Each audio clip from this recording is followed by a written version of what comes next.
बिलासपुर के बाजार गोरी संझा घूमे लया बिना। बिलासपुर के बाजार गोरी संझा घूमे लया बिना।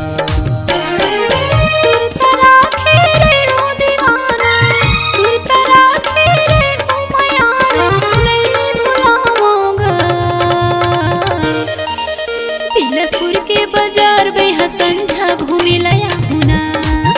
बिलासपुर के बाजार राजा संझा घूमे लया हुना।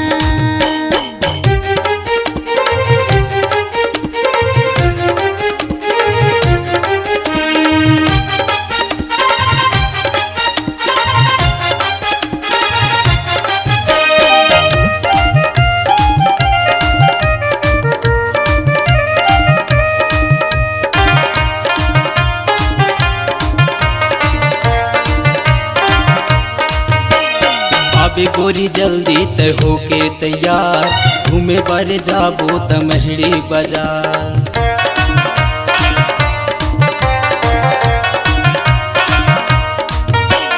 बेनी बारी लीला यौराजिंगे राम, लालपुर भेजरी अमरकंटक धाम।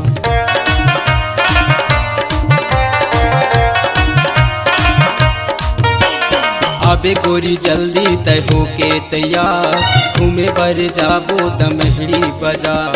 बेनी बारी लीला यौराजिंगे राम, लालपुर भेजरी अमरकंटक धाम। होटल में खोआ जलेबी खवाहू, होटल में खोआ जलेबी खवाहू, जन भुलाबे ना।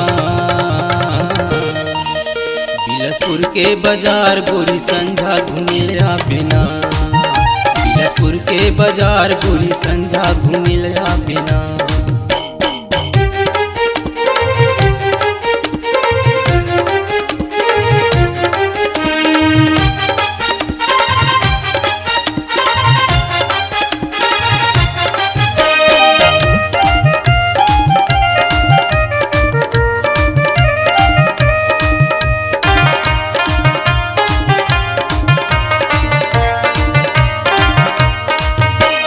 कर लेबे गोरी त 16 सिंगार, मस्ती उड़ाबो अनूपपुर बुढ़ार।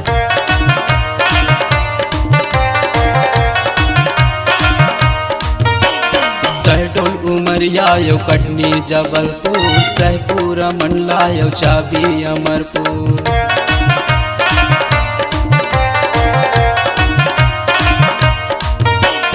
कर लेबे गोरी त 16 सिंगार, मस्ती उड़ाबो अनूपपुर बुढ़ार।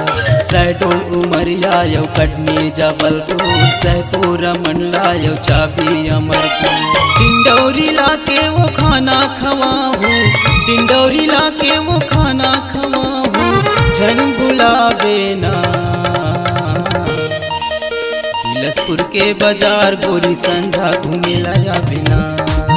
बिलासपुर के बाजार गोरी संझा घूमे लया बिना।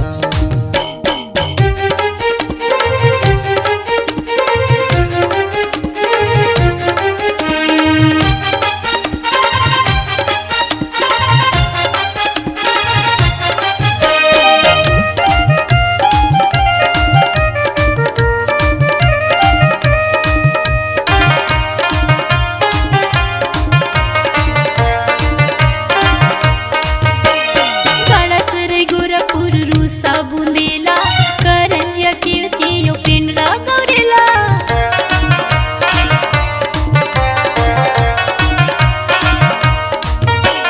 कोटा बेले गहना यो जाबो तखतपुर, लोरमी पंडरिया भोराम बेला खनपुर।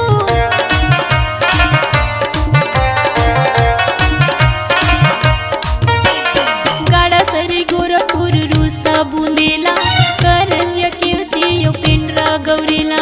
कोटा बेले गहना यो जाबो तखतपुर, लोरमी पंडरिया भोराम बेला खनपुर। हरिओम स्टूडियो में गाना गवाहू, हरिओम स्टूडियो में गाना गवाहू, जन भुलाबे ना। वर्धा बाजार गोरी संझा घूमे लया बिना।